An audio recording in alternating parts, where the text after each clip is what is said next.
Hello সবাইকে। এটা ছিল একটা আনপ্ল্যান্ড ট্রিপ। তো যাই হোক করে আমরা বেরিয়ে পড়েছিলাম। একদম লাস্ট মোমেন্টে আমাদের টিকিট কনফার্ম হয়েছিল মালদা স্টেশন থেকে। এটা একটা এটা মালদা প্ল্যাটফর্মে বসে ওয়েট করছিলাম। তারপর ট্রেন এসেছিল। আর ট্রেনেও একটা কাণ্ড করেছি আমরা, সেটা পরে একদিন জানাবো। ভিডিও যদিও করা হয়নি। এই তো নবদ্বীপ ধাম পৌঁছে গিয়েছিলাম ভোর কারণ ওই ট্রেনের টাইম ম্যাচ হচ্ছিল না। যাই হোক, খুব ম্যানেজ করে লাস্ট মোমেন্টে এটা প্ল্যান করা হয়েছিল। আর এটা ফেরিঘাটে পৌঁছে গিয়েছিলাম একদম ভোরবেলা, চারিদিকে কিছু দেখা যাচ্ছিল না, তখন শুরুও হয়নি ফেরি। আমরা তার আগে হাঁ করে বসেছিলাম কখন শুরু হবে। তো এই পৌঁছে গিয়েছিলাম একদম সকাল সকাল মায়াপুরে। যেহেতু আনপ্ল্যান্ড ট্রিপ একটা, তো আমাদের রুমও বুক ছিল না। অনেক কষ্ট করে আমরা রুম পেয়েছিলাম। তারপর ফ্রেশ হয়ে খেতে বেরিয়েছিলাম। আর এখান থেকে কিছু হালকা টিফিন খাচ্ছিলাম। টিফিন হালকা একটা মনে হয়, হ্যাঁ, ক্ষীর নিয়েছিলাম। ক্ষীরটা অসাধারণ খেতে ছিল। তারপর আমরা এখান থেকে চলে গিয়েছিলাম প্রসাদ খেতে, ভোগ খেতে। তো বসে পড়েছিলাম বিশাল লম্বা লাইন পার করে।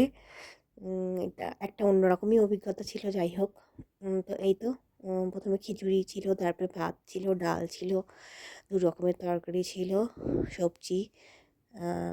ব্যাস, কিন্তু অভিজ্ঞতা একদমই অন্যরকম ছিল। বিশাল লম্বা লম্বা লাইন, প্রায় আমরা 1000 জন, হ্যাঁ 1000 জন তো হবে, একসঙ্গে বসে খাচ্ছিলাম। আর এইভাবে টেনে টেনে খাবার নিয়ে পরিবেশন করা হচ্ছিল। তারপরে খাওয়া দাওয়ার পরে এটা মনে হয় বিকেলের দিকে আমরা একটু ঘুরতে, মানে মন্দির দর্শনে বেরিয়েছিলাম। এই তো মন্দিরের চারপাশটা ঘুরে দেখছিলাম, যেটা খুব খুব মনোরম একটা জায়গা। কিন্তু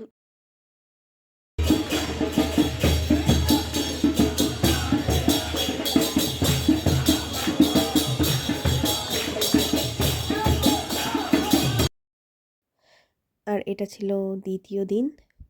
তো দ্বিতীয় দিন আমরা রেডি ফেডি হয়ে একটু বেড়াতে গিয়েছিলাম। মানে মন্দিরের ভেতরেই প্রচুর জায়গা আছে দেখার, হেঁটে হেঁটে দেখে শেষ করতে পারছিলাম না।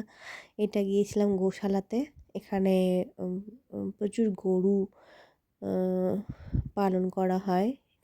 এখানে এই তো বাইরে একটু দোকান ছিল, যেখানে প্রচুর ডেয়ারি প্রোডাক্ট, তারপরে দুধ, দই, ক্ষীর এসব পাওয়া যাচ্ছিলো। এই তো বোন যাচ্ছে। আর এখানে গরুদের ভালো মতো ঠিক পরিচর্যা হয় এবং সুন্দরভাবে রাখা হয়েছিল।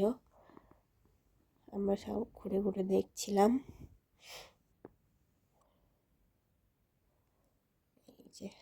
এই যে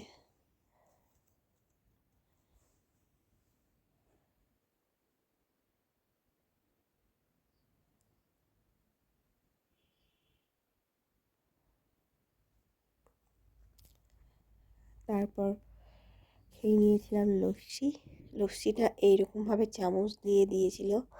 এটা প্রথম খেয়েছি এরকম চামচ দিয়ে লস্যি ওখানে। যাই হোক, টেস্টটা একদম অন্যরকম ছিল। মায়াপুরে মোটামুটি দুধের যে প্রোডাক্টগুলো, ডেয়ারি যে প্রোডাক্টগুলো, সেগুলোর টেস্ট একদমই অন্যরকম। খুব ভালো লেগেছিলো খেতে, একদম পিওর। আর এই যে প্রচণ্ড রোদ ছিল, অক্টোবর মাসে গিয়েছিলাম আমরা। অক্টোবরে যে এত রোদ হবে, এত গরম হবে ভাবতে পারিনি। এই রোদে হাঁটা যাচ্ছে না। আর এটা ছিল রাত্রেবেলা সেদিনই। এটা রাতের মায়াপুর একদমই অন্যরকম মায়াবী লাগে। আমার তো খুব ভালো লেগেছিলো। সবাই নাচছিল, গান হচ্ছিল, আমরাও একটু জয়েন করেছিলাম। ক্লিপটা এখানে নেওয়া হয়নি। যাই হোক, তারপরে হ্যাঁ, রাত্রেবেলা আমরা একটু বেরিয়ে এখানে রানাপ্রভুর ভেজ বিরিয়ানি, যেটা ভাইরাল খুব, সেটা খেতে গিয়েছিলাম। তো খুব ভালো লেগেছিলো আমার। একদমই ভেজ বিরিয়ানি, মানে খুব পনির ছিল, আলু ছিল, আর আলুটা দেখো কত সফট ছিল। এখনও মানে স্বাদটা আমি মনে করতে পারছি। ভালো লেগেছিলো বেশ। তারপরে আবার আমরা ফিরে এসেছিলাম। এই যে ফেরিঘাট পার করছিলাম। হ্যাঁ, একদমই। আর সেদিনও খুব গরম ছিল। তবুও নদীর ধারে, নদীর উপরে এলে পরে ওয়েদার অন্যরকম হয়ে যায়, ভালো লাগে। তো যাই হোক, এই ছিল আমাদের ট্যুর, ছোটোখাটো একটা, এখানে সমাপ্ত।